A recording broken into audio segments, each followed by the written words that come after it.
Yo, what's going on, y'all? My name's Alex, and this is a different type of video. We're going to be doing somewhat of a vlog. It's not going to be the traditional vlog. I'll have some voiceover stuff over some video I take. I'm going to a Sacramento Kings Dallas Mavericks game. As of right now, Luka may or may not be playing, but this is crazy because Kyrie's on the Mavs now. When I bought these tickets, Kyrie was not on the Mavs, so I got extremely lucky with this game. Hopefully, Luka's healthy. He has a heel injury right now. But we could possibly see the first game of Kyrie and Luka. So join me along the ride. Different type of video again, but I hope you guys enjoy. And yeah. Before we get there, though, I did have to use the bathroom. Have you guys ever seen a Jack in the Box gas station combo? I've seen Subway, but not Jack in the Box. This was crazy. We also went to Cane's, and oh my gosh, this is probably the best Cane's that I've had. We don't really have Cane's in the Bay Area, but look at this. I got 2 Texas toast breads there, put a chicken tender in between for a nice little sandwich. Absolutely devoured that. Lemonade on the side as well, of course. Heading back to the car. Leg reveal. This is the first time you guys are seeing my legs. Yeah, there's some pretty good looking legs if you ask me. But after that, we got to Sacramento. This is the drive into it. This is the the skyline of Sacramento. If you haven't seen it, I don't actually live anywhere close to Sacramento. I live like an hour and a half, but there's a lot of traffic, so this took about 2.5 to 3 hours to actually get here. So it felt really good to get back. And this is the downtown area next to the stadium. The stadium is on the left. They have a bunch of shops on the right. DJ up here playing some pretty cool music. He honestly didn't have any misses there. Really nice weather. It's kind of cold, but we finally got inside at around 5:30. And this is where our seats were. Our seats were really good. I live closer to the Warriors, but the ticket prices for Warriors games are absolutely insane. It's like $110 just for nosebleeds. And for Sacramento Kings game, you can pay $130 and get to where I was there in that last scene. So it's definitely worth it, in my opinion, to go see the Kings, especially since they're good. We got Josh Green here hitting a bunch of threes. He had a really good game. I think he was 4 for 7 from 3. He was not missing, playing some solid defense as well. And here we got Alex Len, my Alex twin, and Kevin Huerter hitting some threes. He literally did not miss the entire time I was watching him. And he's in the 3-point contest, so I actually think Kevin Huerter has a legitimate shot at winning the 3-point contest. And then we got Christian Wood. Christian Wood came out a little bit later than everyone else, but he was just doing some easy little floaters here, getting that shot looking good. I think that's Knicks legend Frank Ntilikina on the right of him as well. He was actually pretty good in practice. And then we got Sabonis. Sabonis was just doing kind of some pick and roll stuff. Obviously this short mid-range below the free throw line shot as well. It's so funny watching these players warm up because they literally do not miss at all, except for Luka. We'll get to that in a second. Luka was just absolutely bricking every shot. I mean, we got De'Aaron Fox right here, came out a little bit later as well. Another fascinating thing about watching these players warm up is when you get really close. I think I got to the 3rd or 4th row to watch these guys warm up, but when you get so close to them, here's Luka, by the way. I think he misses 2 shots here, but you'll see he makes a crazy shot later on. But it's so crazy to see these guys up close because, at least on TV, they don't look big. They're huge, Luka's 6'7" or 6'8", something like that. Here we go, Luka with the half-court shot. Doesn't quite make it, but he'll get another go at it. And he shoots it. Bang. And this was so funny to watch live as well. Obviously, the assistant coaches there doing push-ups. Thought it was pretty cool. But yeah, the players just look a lot bigger in real life than they do on the TV. And we're getting really close here to game time. We got the Kings tunnel cam.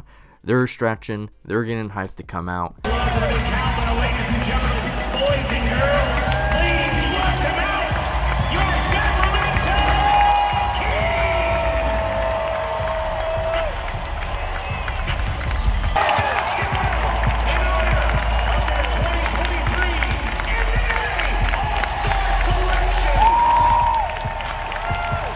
Now, like I said back in the intro, I wasn't too sure if Luka was going to play, but obviously with him warming up, he was going to play. But right here in this clip, Kyrie Irving was nowhere to be seen, so I was actually scared Kyrie wasn't going to be there. But here he is. He comes out 5 minutes before tip-off. I'm assuming he's just out in the back, learning from the coaches. But with the player warm-ups out of the way, we were getting set for tip-off. They were introducing all the players.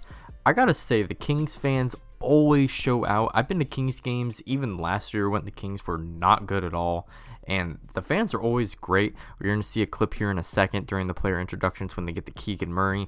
I think it's just a perfect example of just how great the Kings fans are, and I was actually surprised when I first went to a Kings game that there was that many people there. Like, what you will see now in the stands is what it was like maybe 2 years ago, which is very surprising. But here's the clip of Keegan Murray getting introduced. Number 13, Keegan!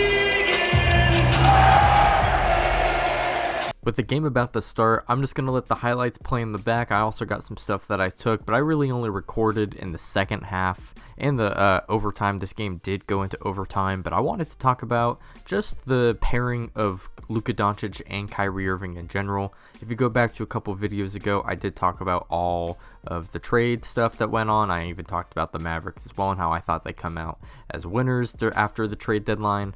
But I wanted to just talk about the fit between Luka Doncic and Kyrie Irving. And I actually, just based off this one game that I saw, this was their first game that they played together.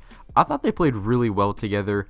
Obviously, the Mavs are going to be a very heavy pick and roll offense because a lot of it just revolves around Luka and his ability to play make. But when you add Kyrie Irving, who obviously isn't on the same level of playmaking as Luka, it just opens up the floor so much more for guys like Josh Green, who had a really good game. Even Reggie Bullock hit a couple threes as well. Tim Hardaway didn't really play all too well as well.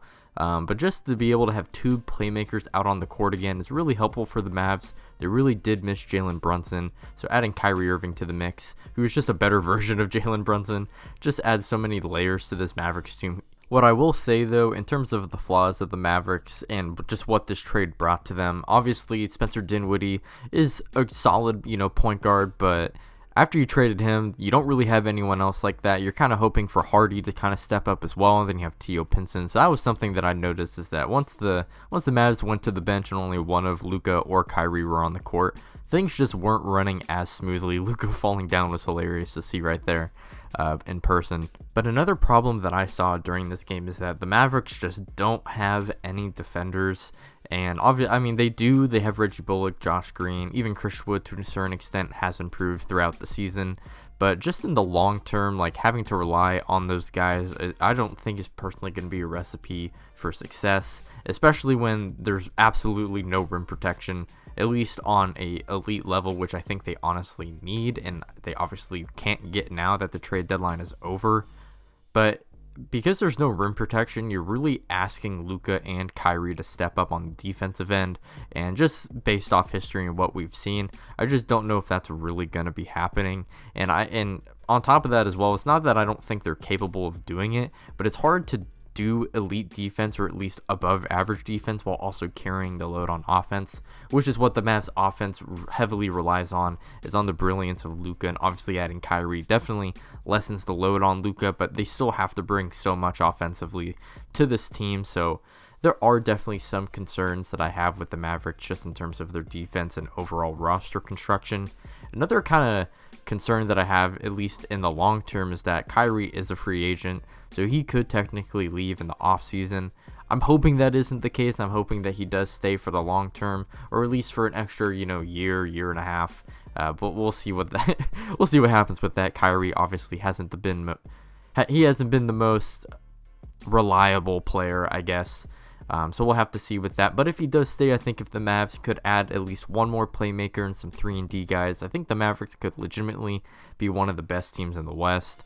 And I think that definitely plays into how great Luka Doncic is and how quickly he has been great. Because even last year he was great. And it's also nice seeing the Mavs making the moves to improve the roster as well, especially since the main problem of having another playmaker was so obvious and so prominent. The fact that Mark Cuban was able to just realize that and make the trade, I think that's definitely a W, and that should be a good sign for Luka as well to stay in the long term as well. We know a couple years ago there was some questions if he was going to stay, which I thought was ridiculous. But yeah, this game went into OT. That's all I really had to say about the Luka and Kyrie pairing. I think they're going to play really great offensively. My main problems with this team overall is just the defense. I think having that extra playmaker would be nice, but having Kyrie and Luka offensively, they should be one of the better offensive teams in the league at this point. But there we go. The Kings come out with the W, so we got to see the beam lit up. I'm going to play one last clip here just so you guys can hear the Kings fans asking for one more stop. They obviously got it, so here we go.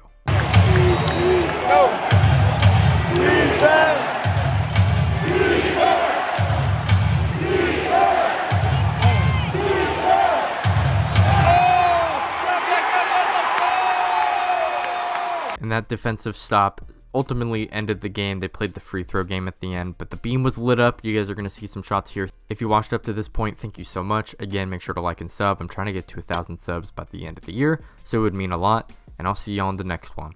Peace out.